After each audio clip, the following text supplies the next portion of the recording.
환경부가 오늘 연간 저공해차 및 무공해차 보급 목표 개정안을 발표했습니다. 주요 내용을 보면 올해 전기차, 수소차 보급 목표 24%를 시작으로 2030년까지 신차의 50%, 절반을 전기차, 수소차로 채워야 된다고 하고요. 만약에 목표 달성에 실패하면 목표치를 달성 못한 대수만큼 기여금을 내야 되는데 이게 무려 대당 300만 원이라고 합니다. 자동차 회사들이 전기차 못 팔면 수십억 원의 기여금을 내야 되는 건 물론이고 사실상 전기차 제대로 못 파는 회사들은 가솔린차도 못 팔게 하겠다는 뜻인데요. 지금 전기차에 훨씬 비싼 값을 받고 우리 전기차 팔고 있어요 하면서 구색 맞춰서 팔고 있는 회사들 다 큰일 났고요. 무엇보다 현대기아는 지금 미국 시장의 흐름에 맞춰서 2030년까지 신차 라인업을 하이브리드 위주로 맞춰놨는데 국내 시장에서는 전기차 판매를 꽤 높은 비율까지 강제로 끌어올려야 되는 상황이 됐습니다. 이 목표 과연 달성할 수 있을지 오늘은 환경부에 바뀐 연간 저공해차, 무공해차 보급 목표 개정안에 대해서 말씀드려보도록 하겠습니다.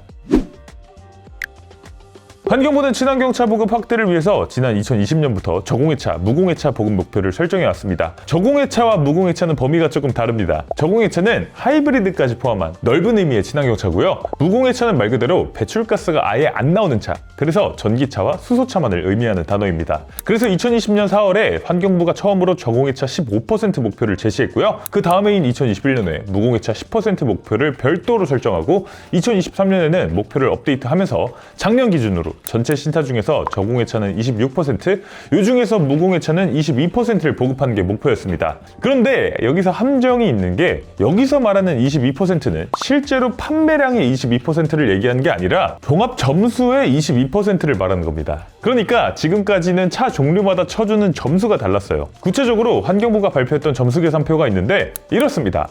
복잡하죠. 왜 이렇게까지 어렵게 계산식을 만들어놨는지는 잘 모르겠습니다만 아무튼 연비나 주행거리, 전비가 좋을수록 점수를 많이 받는 구조입니다. 그래서 가솔린하고 LPG 자동차는 최대 0.6점입니다. 연비가 좋아서 저공해차 3종 인증받은 차들이 최대 0.6점을 받게 되고요. 표에는 없지만 디젤은 빵점입니다. 2020년에 대기환경보전법이 개정되면서 디젤차는 이런 명단에서 완전히 아웃됐고요. 하이브리드 차는 최대 0.8점입니다. 여기서 말하는 하이브리드는 저공해차 2종 인증을 받은 차들이고요. 플러그인 하이브리드는 전기 모터만으로 주행 가능한 거리가 25km 이상인 차들을 말합니다. 최대 1.2점. 그리고 전기차, 수소차는 전비에 따라서 최대 3점을 준다고 하는데 지금 나오는 전기차는 대부분 주행 가는 거리가 넉넉하고 전비가 좋기 때문에 거의 다 3점 만점을 받습니다. 그래서 작년까지는 100점 만점에 22점을 전기차, 수소차로 채우고 나머지 4점은 하이브리드로 채우면 되는 거였습니다. 그리고 하이브리드 실적을 초과 달성하면 최대 100%까지 이걸 또 무공해차 실적으로 사용할 수 있었어요. 그래서 사실상 18점만 전기차 점수로 채우고 나머지 8점은 하이브리드로 채우면 됐습니다. 그래서 지금까지는 모든 회사들이 환경부의 친환경차 보급 목표 기준을 수월하게 맞추고 있었고요. 또 최근 3년간 연평균 판매량이 2만 대 이상인 자동차 제조사, 수입사에 대해서 이 의무를 부과하고 있었기 때문에 연간 판매량이 적고 그동안 전기차가 없다시피 한 포드나 지프, 랜드로버 같은 회사들은 기준을 맞출 필요가 없었죠. 그런데 이제는 연간 저공해차 및 무공해차 보급 목표 기준이 더욱 엄격하게 바뀝니다. 일단 올해 목표는 저공해차 28%, 무공해차 24%고요. 내년에는 저공해차 32%, 무공해차 28%가 목표입니다. 2028년부터는 저공해차, 무공해차 보급 목표를 별도로 나누지 않아요. 이때부터는 사실상 보급 목표의 100%를 무공해차로 채워야 됩니다. 그래서 2028년에는 36%, 2029년에는 43%, 2030년에는 50%, 신차 판매의 절반을 전기차, 수소차로 채워야 되는 거죠. 에이, 오버하시네요. 아니 어차피 전기차는 다 3점짜리고 하이브리드는 0.8점, 플러그인 하이브리드는 1.2점씩을 받을 수 있었으니까 지금처럼 전기차 뭐 적당히 팔고 하이브리드 많이 팔아서 채울 수 있는 거 아닙니까? 라고 생각하실 수 있는데 아닙니다. 이제는 차종별 점수도 완전히 바뀌게 돼요. 그래서 2종 저공해 인증을 받은 하이브리드 차는 앞으로 0.3점의 점수밖에 받을 수 없고요. 순수 전기만으로 주행 가는 거리 50km 이상을 달성한 플러그인 하이브리드 차는 0.4점의 점수를 받게 됩니다. 전기차, 수소차는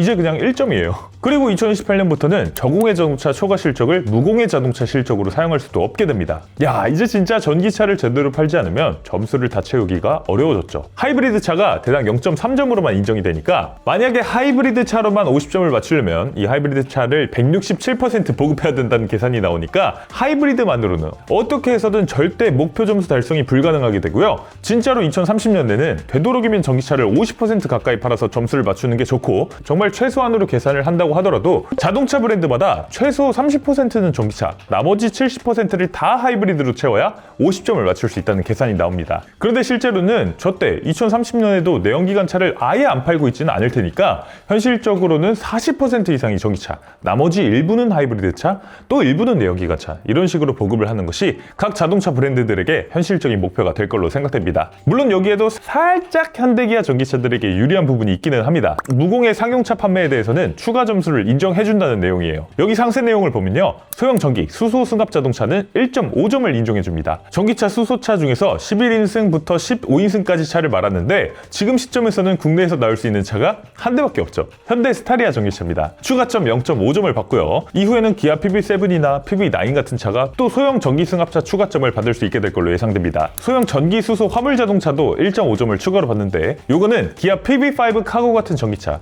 혹은 포터 일렉트릭 같은 차들이 추가점을 받는다는 얘기예요. 다른 회사들 중에는 지금 이 추가점을 받을 수 있는 차종을 내놓고 있는 회사가 KGM 무쏘 EV 정도를 제외하고는 없습니다. 그래서 이 추가점 혜택은 역시 현대기아가 가장 많이 누릴 수 있게 되지 않을까 싶어요. 자, 그러면 주요 자동차 회사별로 2030년에 환경부가 발표한 연간 무공해차 보급 목표 50%를 달성할 수 있을지 없을지도 말씀드려보도록 하겠습니다. 앞서 말씀드린 대로 말은 보급 대수 목표가 50%라고 하지만 실제로는 보급 점수의 50%를 맞추는 것이기 때문에 현실적으로 보급 대수의 40%가 전기차, 나머지는 하이브리드와 가솔린을 보급한다고 가정하고 작년 판매량 2만 대를 넘기는 회사들만을 가지고 예상 목표 달성 여부를 말씀드리도록 할게요. 먼저 현대차입니다. 현대차는 작년 기준으로 총 판매량 59만 4,360대 중에서 5만 5,327대의 전기차, 수소차를 보급했습니다. 9.3%의 무공해차를 보급했고 하이브리드는 27.6%를 보급했습니다. 전기차 보급을 앞으로 5년 동안 30% 넘게 늘려야 되겠죠. 다행인 건 0.5점 추가점을 받을 수 있는 스타리아 일렉트릭이나 포터 일렉트릭 같은 소형 승합차, 화물차가 있다는 사실인데 우려되는 건 현대는 전체 판매량 중에서 30% 이상이 미국 판매량이에요. 그러다 보니까 회사의 중장기 전략을 세울 때 미국 시장의 눈치를 가장 많이 봅니다. 그런데 그 미국이 지금 트럼프 정부 아래에서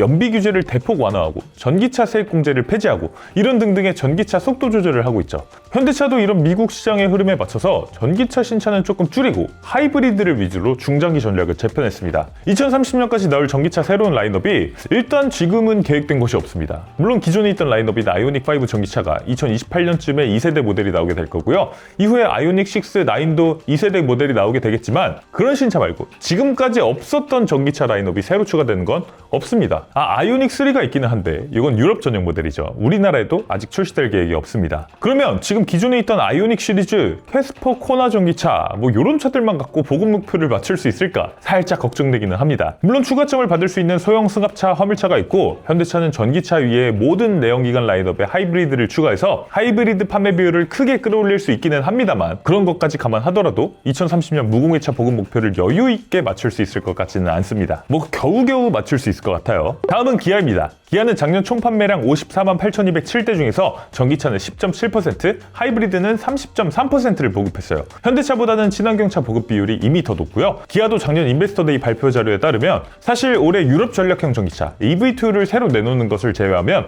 완전히 새로운 라인업의 전기차는 아직까지는 계획이 없습니다. 다만 기아는 내년에 PV7, 내후년에 PV9이 나올 예정이에요. 그래서 소형 승합차, 화물차 추가 점수를 많이 가져가게 될 걸로 생각되고요. 올해 출시될 기아 셀토스를 포함해서 하이브리드 파워트레인을 거의 모든 차종에 다 적용하게 되니까 아마 기아는 현대차보다는 무공해차 보급 목표를 수월하게 맞출 수 있지 않을까 싶어요. 다음은 제네시스인데 제네시스는 사실 지금 단계에서는 보급 목표 달성이 괜찮을지 모르겠어요. 올해 G80, GV80, G90의 하이브리드가 추가된다고 하고 내년에 GV70 하이브리드가 나오고 전기차는 GV60, GV70, G80 그리고 올해 새로 나오게 될 GV90 이렇게 4가지인데 제네시스는 전기차 판매 비중이 작년에 2,983대에 불과합니다. 전체 판매량의 단 2.5%만 전기차였어요. 지금 전기차 라인업을 가지고 과연 비율을 끌어올릴 수 있을까? 제네시스는 살짝 우려가 됩니다. 다음은 르노코리아입니다. 르노코리아는 일단 꽤 적극적으로 전기차 라인업을 확장할 계획이라고 해요. 진행 중인 오로라 프로젝트, 작년에 오로라 원인 그랑콜레오스가 나왔고 올해 오로라 트윈 필랑트가 나오는데 내년 오로라 3, 이후에 오로라 4는 전기차로 나온다고 합니다. 각각 전기 SUV와 전기 미니밴이 될 거라고 하는데 그러면 내년 혹은 내후년까지 주력으로 판매하는 신차의 절반이 전기차가 됩니다. 있습니다. 여기에 르노는 프랑스 본사의 전기차 라인업이 아주 다양하죠. 작년에 세닉은 잘 안 됐지만 할만한 하도록 하고요. 아직 르노 본사의 트윙고, 르노 4, 5, 트래픽 이런 전기차들이 다 있기 때문에 수요가 있다면 한국에 들어오지 않을까 모르겠습니다. 세닉이 너무 안 됐고 또 환율도 좋지 않아서 솔직히 르노 수입차가 더 들어올 수 있을지는 모르겠어요. 하지만 르노 코리아가 직접 만드는 전기차가 또 두 종이 새롭게 나온다고 하니까 무공해차 보급 목표 나름대로 잘 맞출 수 있을 것 같습니다. 다음은 KGM입니다. KGM은 작년에 벌써 신차 판매 4259대 중에 8209대가 전기차였습니다. 전기차 판매 비율이 무려 20.4%. 아니 이렇게 친환경에 적극적인 회사였나? 새롭게 봤습니다. 무쏘 EV가 판매량이 7150대 꽤 잘 됐기 때문에 이렇게 높은 전기차 판매 비율을 달성할 수 있었던 것 같아요. KGM은 앞으로 중국 체리 자동차 그리고 BYD와의 협업을 이어가면서 더 많은 전기차 플러그인 하이브리드 차들을 내놓을 예정이라고 하니까 무공해차 판매 비율 50%는 충분히 달성할 수 있을 걸로 생각됩니다.